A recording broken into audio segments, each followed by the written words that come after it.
Assalamualaikum warahmatullahi wabarakatuh. Waalaikumsalam warahmatullahi wabarakatuh. Alhamdulillahirabbil alamin. Bersyukur sekali kita kepada Allah Subhanahu wa taala yang hari ini, yang saat ini, yang detik ini kita dikaruniai oleh Allah Subhanahu wa taala kemauan untuk belajar dan kesanggupan untuk melangkahkan kaki mempelajari ilmu Allah Subhanahu wa taala ini. Dan pembicaraan pada saat ini masih tentang ridha. Langsung saja kita lanjutkan perbincangan kita mengenai ridha. Tafadhal. Bismillahirrahmanirrahim. Wassalatu wassalamu ala Rasulillah wa ala alihi wa sahbihi wa mawala mabad. Kita lanjutkan baca kitab A'malul Qulub karya Syekh Muhammad Shalih Al-Munajjid hafizahullah taala. Kita masih di pembahasan tentang derajat ridho ya, dan hukum-hukumnya. Kita masuk di pembagian yang ketiga, al-qismu as-salisu. Ar-ridho al-muharram, ridho yang diharamkan. Qala musannif hafizahullah taala, qala Ibnu Taimiyah rahimahullahu fi anwa'ir ridho bil qada. Ibnu Taimiyah rahimahullah, beliau menjelaskan ketika membahas tentang jenis-jenis ridho terhadap qada Allah Subhanahu wa taala. Kata beliau, wasalisu, yang ketiga, ar-ridho bil kufri, ridho terhadap kekafiran, wal fusuki, dan kefasikan, wal maksiat, wal isyan, dan maksiat, fahada la yu'maru birridho bihi, maka ridho terhadap hal tersebut itu tidak diperintahkan, tidak boleh ridho terhadap hal seperti itu. Bal al insanu ma'murun bi bughdihi wa sukhtihi, bahkan seorang itu dia diperintahkan untuk marah, benci, dan tidak suka terhadap kemaksiatan tersebut. Fa innallaha la yuhibbuhu wa la yardahu, karena Allah Subhanahu wa taala tidak suka dan tidak ridho terhadap kemaksiatan, kefasikan, dan kekufuran. Jadi tidak bisa jadi alibi karena itu sudah ketetapan Allah terus kita harus ridho gitu. Karena ada maksiat, ridho dengan mengatasnamakan seperti itu. Kan ada nih yang seperti itu. Nah, ini kan sudah takdir ya, itu ridho. Tidak bisa seperti itu. Dalilnya apa? Yaitu ini, beliau bawakan dasar argumentasinya. Wa yadullu lima dzakarahu Ibnu Taimiyah rahimahullahu hadisul Ursi ibni Amirah al-Kindi, yang sebagaimana yang disebutkan oleh Ibnu Taimiyah, maka ini ada hadis yang mendukung atau menjadi dasar pendapat beliau, yaitu hadis dari Al-Urs ibni Amirah Al-Kindi.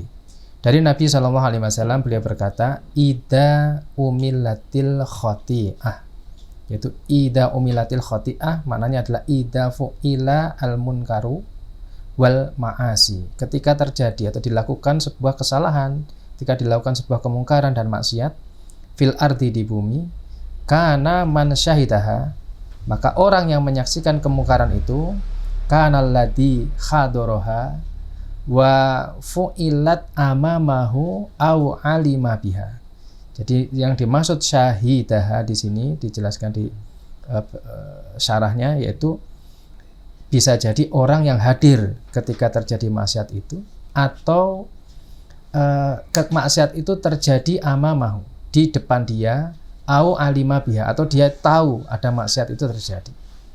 Fakarihaha, kemudian orang itu tidak suka terhadap maksiat yang terjadi.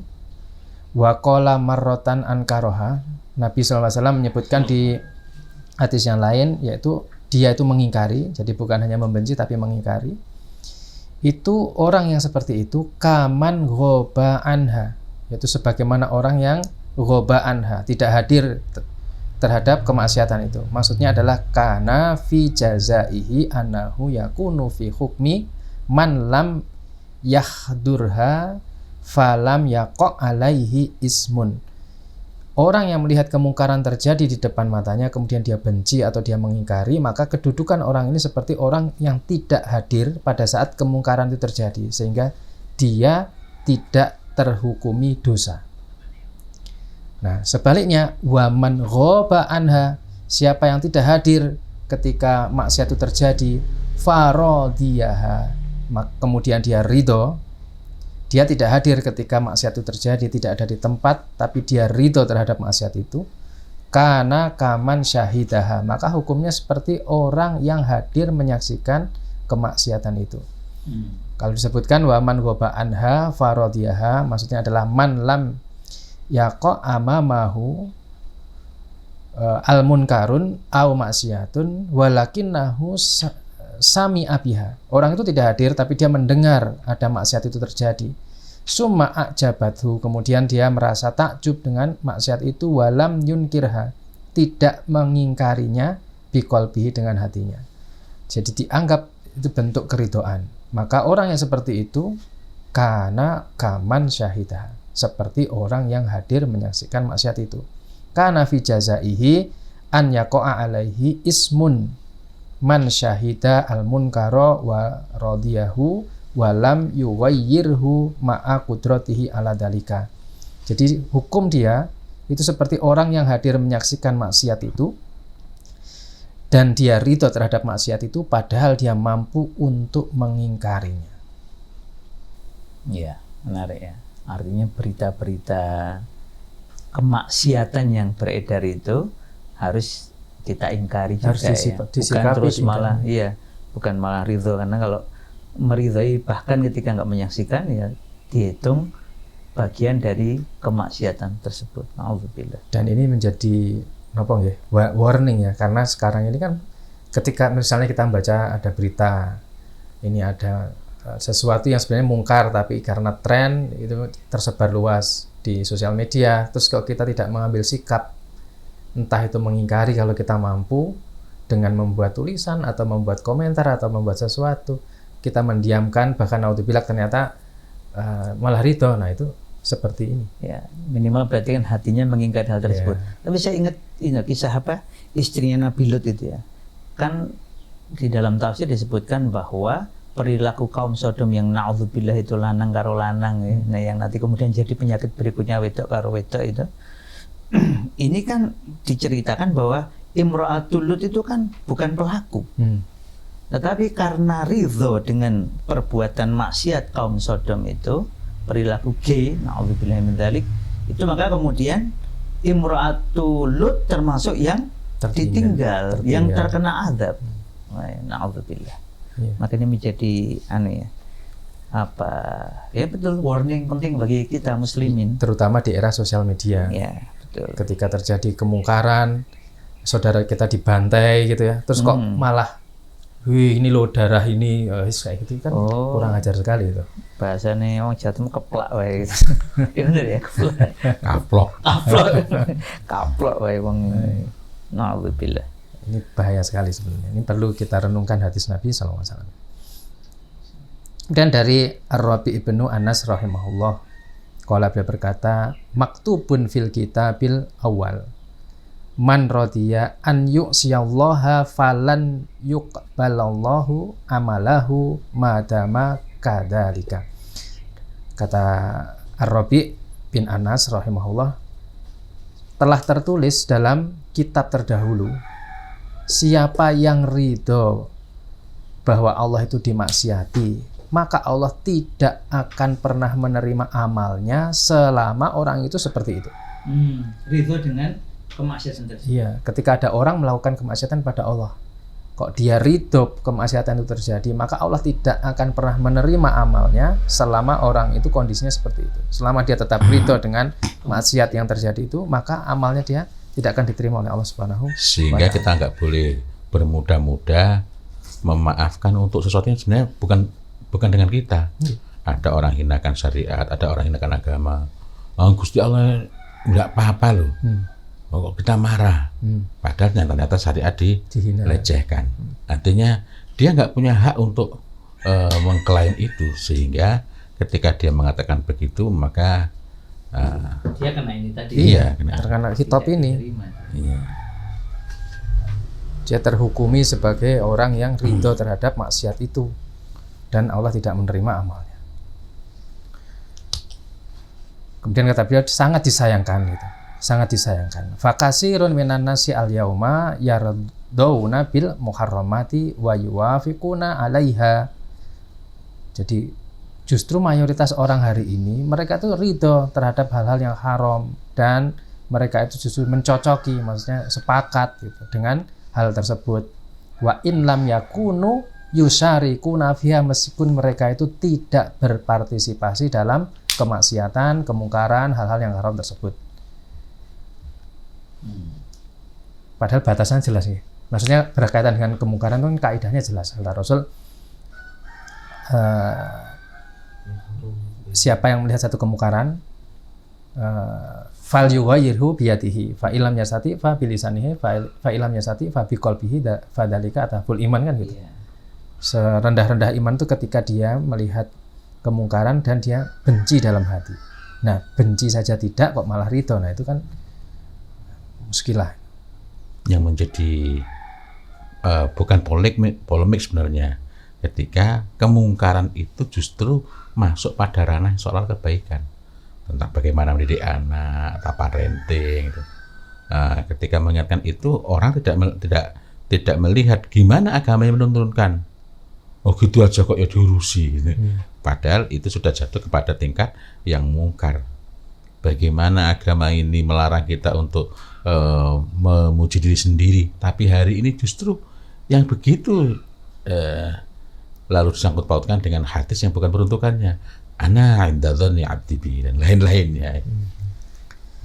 Kadang kenapa orang itu menganggap sesuatu itu baik, padahal kalau ditelisik sebenarnya itu malah mengarahkan ke sesuatu yang mestinya dia itu misalnya lurus, tapi dia itu berbelok ke kiri. Dia tidak sadar telah berbelok ke kiri dan menganggap itu baik karena dia tidak tahu tujuan awal. Makanya sebenarnya penting kita itu membahas hal yang mendasar, prinsip-prinsip yang mendasar, termasuk parenting itu yang sering muncul ketika misalnya diundang untuk bicara tentang parenting gitu ya. Kalau kita tanya audiens sebenarnya apa yang diharapkan, mereka akan selalu berkisar dengan teknik. Bagaimana memperlakukan anak seperti ini biar begini, bagaimana. Tapi belum ada yang bertanya sebenarnya kita ini tujuannya mau ngapain sih? Mendidik anak itu untuk apa? Gitu. Bahkan tidak jarang orang mengatakan, ya kita kan semua sudah tahu tujuannya, Ustaz. Ampuh banget ini, Masya Allah. Bahkan kata parenting sendiri perlu kita apa istilahnya? Koreksi. Perlu kita islah dulu itu, koreksi. Iya. Ya kan memang betul kata parenting itu pas untuk membahas pendidikan anak dalam Islam. Karena parenting itu hanya bagiannya saja, sementara yang dipersoalkan itu adalah pendidikannya.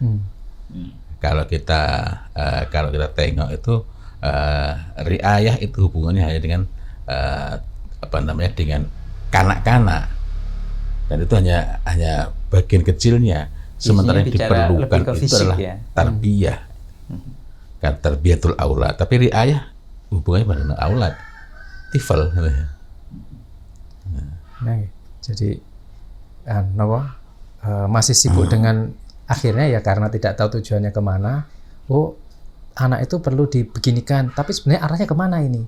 Nah tadi makanya jenengan bilang ada orang-orang yang mereka itu sebenarnya ini melenceng, tapi dia tidak tahu ya karena memang dari awal dia tidak tahu tujuannya, sehingga ini bagi dia ini bagus, ini baik karena ini ilmiah, apalagi ada embel-embel ini ilmiah, ini banyak yang membahas itu. Ternyata Pak dia juga nggak paham itu ilmiah itu apa gitu, sehingga yang tidak ilmiah pun dia sebut ilmiah. Nah, rumusnya sederhana sebenarnya ya. Kalau kita itu menghindari atba'u kulli na'iq, menghindari mengikuti setiap yang sedang teriak, dan ini nasihatnya Ali bin Abi Thalib, maka insya Allah selamat itu. Karena setiap kali yang sedang viral itu wajib untuk kita berhati-hati dengan berhati-hati, waspada. Masya Allah.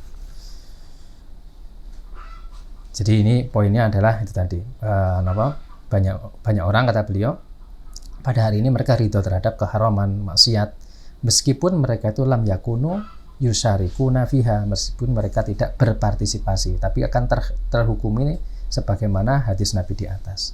Dia tidak hadir, tapi seakan-akan dia hadir terhadap maksiat itu. Dia tidak melakukan, tapi seakan-akan dia pelakunya. Dan dihukumi sebagai pelakunya. Na'udzubillah.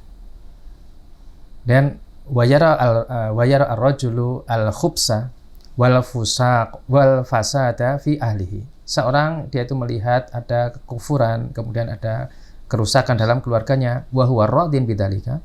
Dia ridho terhadap hal tersebut. Fayardo li ibnatihi an tuhati sasyababa wa tukhalithahum bil ismi al khuriyah. Misalnya si bapak ini dia melihat putrinya itu berbincang-bincang ngobrol dengan pemuda, berduaan dengan atas nama al khuriyah, kebebasan. Wayardo li zaujatihi al khuruj mutabarijatan biduni hijabi bi ismi tafattuh. Misalnya dia melihat istrinya dia keluar dalam kondisi menor, berdandan gitu ya, tanpa hijab atas nama keterbukaan, era keterbukaan. Bal wa ba'duhum yardo li ibnihi asyabi an yufjiro ma'al khotimati tahta sam'ihi wa basarihi. Bahkan sebagian itu ada yang kemudian dia ridho terhadap anak laki-lakinya yang pemuda, yang sudah remaja, yang dia itu melakukan hal yang keji dengan pembantunya, dengan khotimahnya. Di bawah dia itu tahu, dia mendengar, dia melihat. Maka ini sama saja terhukumi seperti itu. Jadi orang-orang ini secara spesifik adalah orang tua dan secara lebih khusus lagi adalah bapak. Ketika mendiamkan semua itu, maka dia terhukumi sebagaimana yang Nabi sebutkan di atas. Karena dia ridho. Dan ini lebih parah lagi. Lebih parah lagi. Pelakunya ini kan orang-orang yang di bawah tanggung jawabnya. Yang dia itu jelas oleh Allah diperintahkan ku anfusakum wa ahlikum naro. Jagalah dirimu dan keluargamu dari api neraka. Nah, ini adalah perkara-perkara yang menyeret keluarga dari api neraka. Nah, kalau orang tuanya itu diam, maka dia terkena khitab hadis di atas. Wa ba'du haula illadina yasimuna anfusahum bil musaqqafina, dan sebagian mereka itu yaitu orang-orang yang menjadikan ciri khas diri mereka dengan budaya. Yardauna bi anwa'il kufri, mereka ridho dengan kekufuran. Misalnya melihat ini ada tren di Korea ini seperti ini, padahal misalnya itu tidak sesuai dengan syariat Islam misalnya, atau di negara mana kebiasaan pakai bajunya, atau itu adalah simah mereka, ciri khas mereka, tapi kemudian karena itu keren terus diadaptasi, diadopsi, dia gunakan untuk dirinya, menjadi simah dia, menjadi ciri khas dia, dan dia ridho dengan seperti itu. Tahta sya'ari kubuli torfil akhor. Jadi dia itu melakukan itu atas nama menerima sisi lain dari budaya yang ada. Jadi ini kan kebudayaan, ini cuma hal-hal yang berkaitan dengan duniawi atau misalnya ini tren dan seterusnya. Wa ba'duhum yardo bil bid'ati tahta syi'arit tasamuh. Kemudian sebagian orang ada yang dia itu ridho terhadap kebid'ahan atas nama apa? Yaitu ini bagian dari lapang dada, sikap lapang dada. Wa takrib, ini bagian dari pendekatan. Wa nahwi dzalika, dan yang semisal itu, maka ini masuk dalam kitab di atas. Ada orang yang menjadikan budaya orang lain sebagai simah dia, sebagai ciri khas dia ridho dengan itu atas nama ini keterbukaan, ya bagian dari globalisasi dan seterusnya. Kemudian ada yang ridho terhadap kebid'ahan, dia mengatakan ini kan bagian dari pendekatan, kemudian dan semisalnya, maka ini pun masuk dalam ridho yang haram gitu ya. Itu ridho yang haram. Ridho yang haram. biar mantok, memang karena haram gitu. Masuk haram dibilang boleh kan ya, nggak pas. Bakat nahallahu subhanahu wa ta'ala anir ridho bil khalil kufari wal fusaq. Maka Allah subhanahu wa ta'ala melarang, dan kalau melarang ya jelas haram. Allah melarang dari sikap ridho terhadap keadaan orang-orang kufar dan orang-orang pelaku kefasikan. Wa bayyana annahu la yardo bitil kalhal. Allah subhanahu wa ta'ala menjelaskan bahwa Allah itu tidak ridho terhadap hal tersebut, tidak ridho terhadap keadaan tersebut. Apa dasar argumentasinya? Yaitu firman Allah Ta'ala, yahlifuna lakum litardau anhum. Yahlifuna lakum, mereka itu bersumpah kepada kalian. Agar apa tujuannya? Agar tardau anhum, kalian itu ridho terhadap mereka. Ini wujudnya sumpah. Sumpah itu bagian dari upaya untuk melakukan pendekatan, argumentasi, meyakinkan. Dan kalau sekarang bahasanya bisa macam-macam, menjadikan itu tren. Ini loh keren. Oh ini loh bagus. Agar apa? Kemudian kita ridho, anak-anak kita ridho, remaja-remaja kita kemudian itu bagus tuh, keren, banyak diulas. Nanti kalimat kemudian ini tuh yang modernnya kayak gini, ini yang ilmiah. Pakai semua. Kalau bahasa Allah yahlifuna, mereka itu bersumpah. Tapi kalau sekarang ya tren lewat apa yang ini sudah terbukti. Iya. Terbukti merusak sebenarnya. Ini terbukti. Na'udzubillah. Saya menyaksikan sendiri. Saya bahkan ada yang saya berani sumpah. Nah itu kalau itu masuk, mereka bersumpah. Saya pernah sehari naik pesawat 1000 kali. Na'udzubillah. Tujuannya agar litardau anhum, agar kalian tuh ridho pada mereka. Fa in tardau anhum, kalau kalian tuh ridho pada mereka, maka ketahuilah fa innallaha la yardha anil qaumil fasikin, sesungguhnya Allah itu tidak ridho terhadap kaum yang fasik.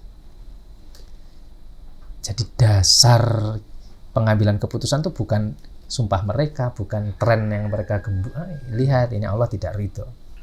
Allah tidak ridho. Qala Syaukani rahimahullah, Imam Syaukani beliau menjelaskan berkaitan dengan tafsir ini di tafsir Fathul Qadir.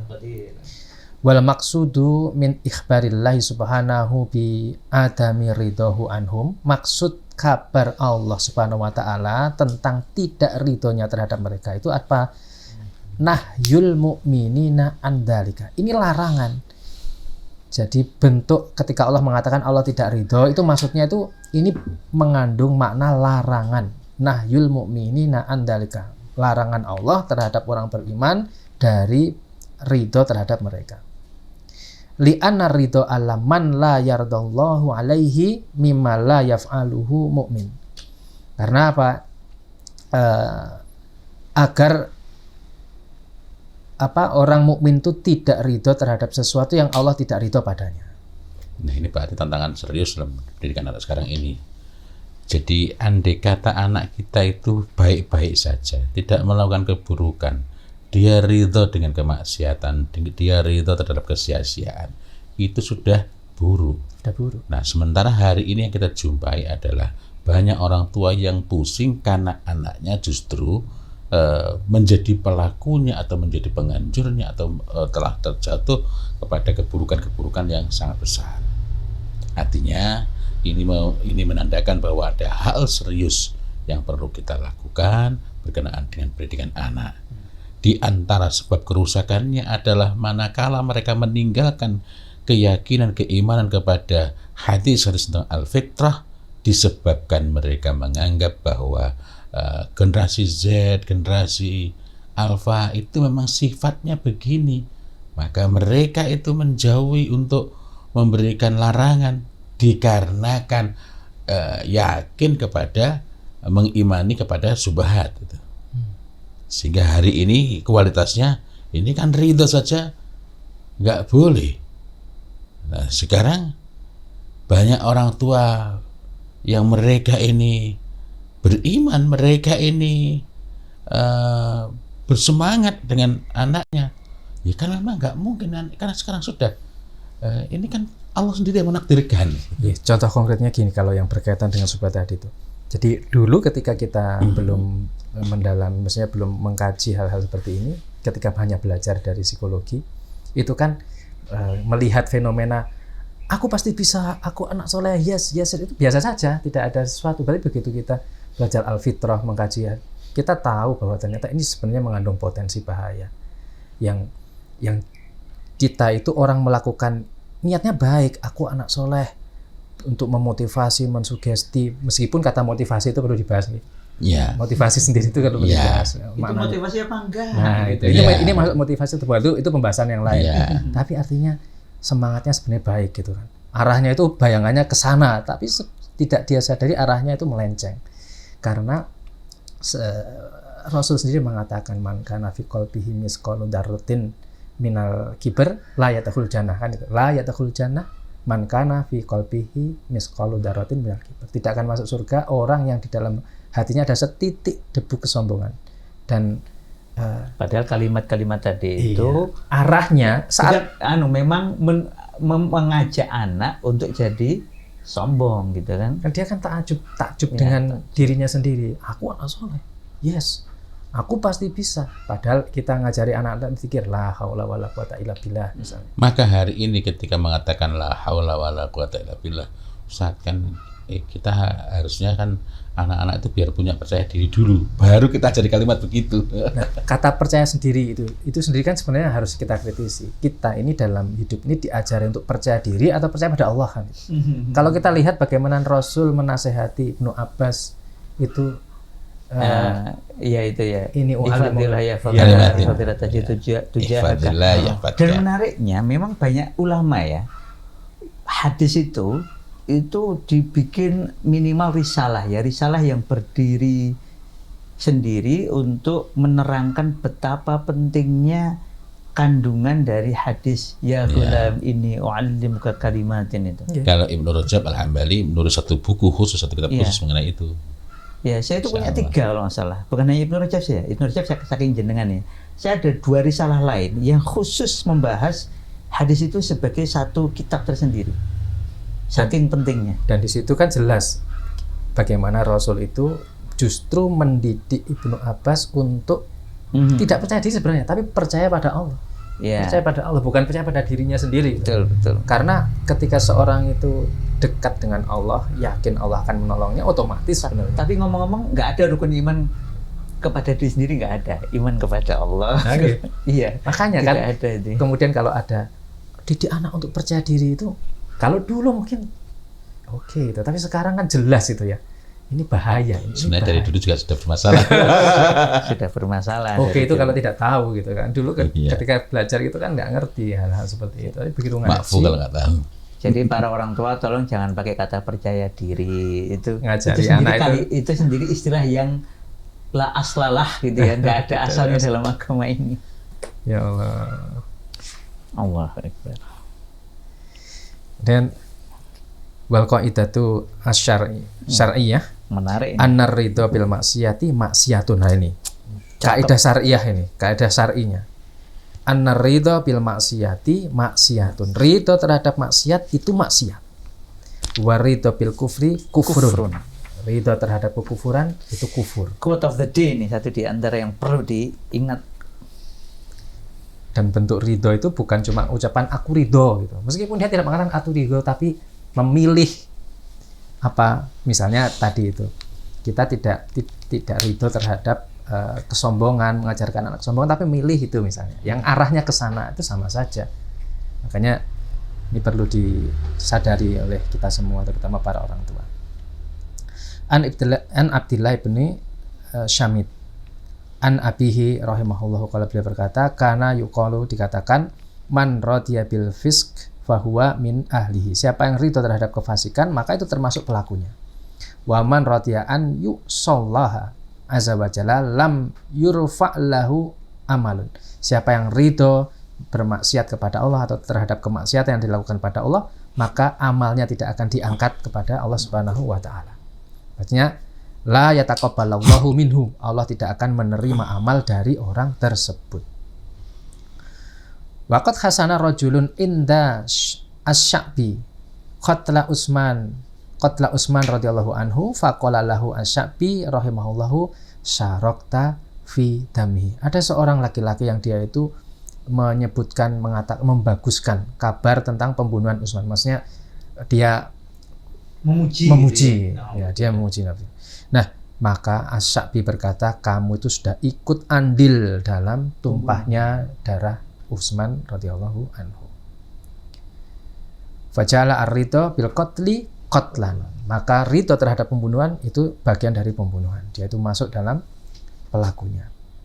Qala al-Qurtubi rahimahullahu wa hadhil mas'alah atma. Ini adalah masalah yang besar. Khaisu yakunu ar-ridho bil maksiat maksiatun. Yaitu dari siapa? Ridho terhadap maksiat itu adalah maksiat.